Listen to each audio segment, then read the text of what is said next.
nyaya yangu yekutanga ndoyana ndiani ndiye mukuru wenyika wadzwi wati no chikwangwani chiya kana kuti mudhuri uya kana kuti statue iya yakaiswa yaJohn Vhulligedi type yembuya vehanda iya vedu hadikurarema John Vhulligedi type iya yambuya nehanda vakadai so vakaita matamba akamira kuti twi kudai vakaita zvidhongo matamba achona anga akaita zvidhongo hanzi vati kweti hatidi iyoyo zvedu vazoiramba zvavo vati kwete vairamba vaiti no let's dismiss this one isusu tinoda chaiyo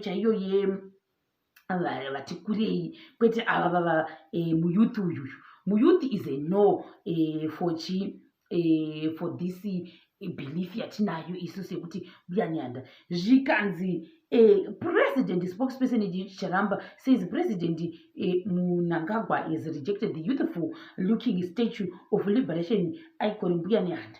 Charamba told the state media that the president prefers a statue depicting an elderly wrinkled Nehanda, which most Zimbabweans can relate to, which is very good, very good.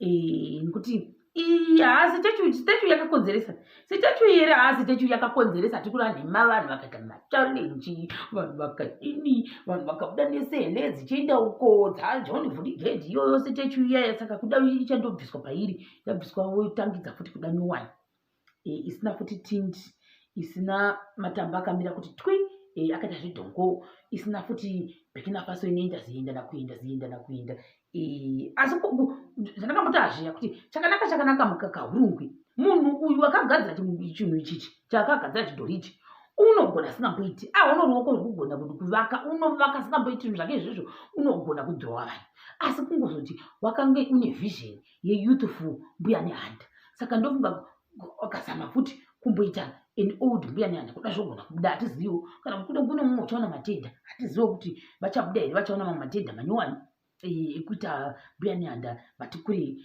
zvikanzi nevamwe zvakare well done zvikanzi amaslay queen aiwa kana yabodo zvikanzi manje kuchauya vamwe ndo vanga kutanzi kuchauya mamwe wanekera handizozivo asi vanhu vati well done for doing that tochibva ipapo toenda panhau iri kunetsa muzuva ranhasi yani kana zuro futi yekukombeya kuti WinkyD nabuti jabrisa zvokwadi vanhu vari kutukana mondiudzira kuti vanhu zuro vakaundurana kutukana kuti why are you supporting this instead of supporting that someone oti hanzi iwe unoimba nasei colors saka iwewe since you are a bakerlist one wasei colors it means you're not supposed to like music kana kuti yana buti JP kana kuti yana buti WinkyD.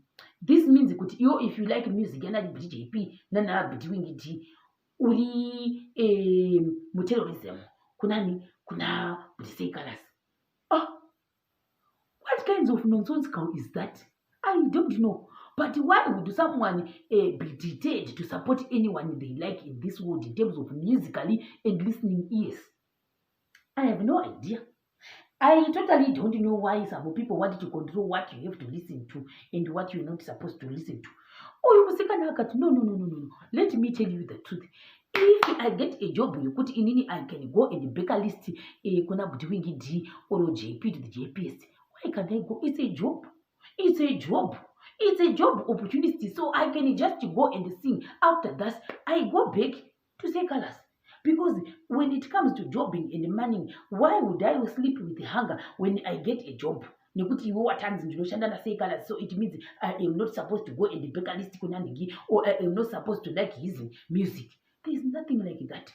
Ndiwo unonzo mubhulo saka chatanga chitendera ndachiona kwana vabhudhi mashawo shonai chakatendera kunzi undo unonzo mubhulo. Why bullying someone kuti iwewe you are not supposed to support Ninki?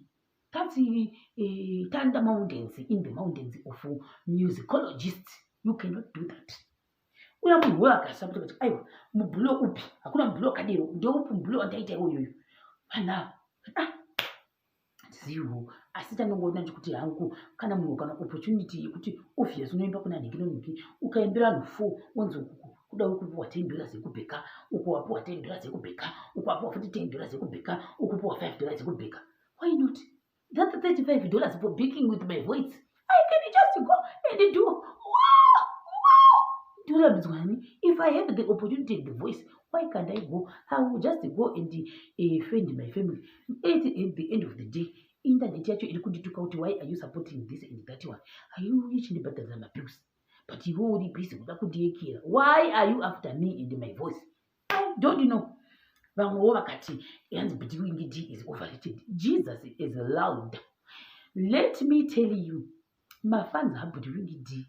Zvakanzi vakabuda tsombori kana kuti shombori zuro zviya zviya vakadanzira kuti zivai zvekutaura. Who told you kuti he is overrated?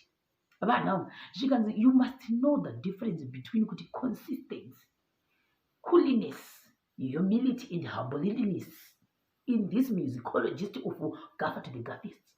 You cannot tell us kuti he is overrated. Who are you? Zvikanzi nevamwe zvakare zvokwadi kunoita atako kuna WinkyD unenge wazviparira because mafans aWinkyD to the Gaffist akafanana nemafans ani aBeyonce nekuti these people uimumonga Donald Trump ndakupa example yekuti nyangwe muBeyonce chaicho ukaenda kupeji kwake vanhu vakada kutanga attack vanosvika 2 personal. If they talk with 2 personal, that's the same thing zvandokuona netrending inoitwa nemafans aBodyguard to the Gaffist. They don't want inonzi touching not the anointed ones. Kana vaenda kuna Gaffer to the Gaffist. Zvakushata zvakanaka. Zvikanzi because vamwe zvikanzi munoita hero worship. Zvikanzi hero worship yacho ndeyako. Dedu. Zvakushata. Singuita sei chinguita chingowa chinda. Umukati but someone has to say it. Zvikanzi say it kuti sei. Zvakandikura nema. Vanhu vakachitukana comment section. Vanhu vatukana zvikanzi ndai munozvitaurira pasi pemuvhagwavha kwenyu kune mimango yenyu mbishi muchirya mimango mbishi nemunyu mukoti kutiudzira kuti Gaffer to the Gaffist is overrated.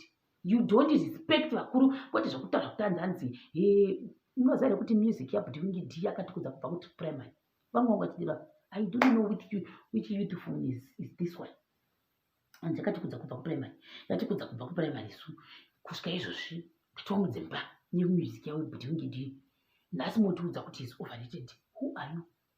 Nhasi muda kutiudza isi kuti mumwe munhu wangouya zuro atingoimba mutori apedza kudera kuti mutori mutoti this one is the ari kutswa underrate makutoti akutokomparison and contrast Gaffer to the Gaffist. Asi tobva ipapo vanhu vanga kuita compare and contrast WinkyD naJP to the JPist vari vaviri but navaengeri kuengeri pakupusha maviewers zvazonzi WinkyD ndo vazonge vapamusoro kuti vabreaka record rekuita more viewers within 24 hours. Vakachipusha mafans avo WinkyD vakachipusha vakati hatidi zvokujairirwa ngaende pamusoro to the top. Ndokati zvina kushata chinge chingodzidza chinda. There is nothing wrong about that. Asi nhasi ndo malegends anenge achitidzaiwa tikati zvina kushata. Zvikanzi ukabreaka record waita 186,000 viewers within 1 day or in 24 hours. Wadiwa bita 178,000 within 24 hours. Definitely kuti japreza ndo yanga akaiswa apa. Zvina kushata. Zvikanzi zvinhu vamwe ndokuti aiwa taita 186 in 23 hours musatibirire please. Mafans aWinkyD. Zvikanzi we need a statue. Vamwe zvikanzi navamwe it's said how people are always comparing. We can't do this to our own guys.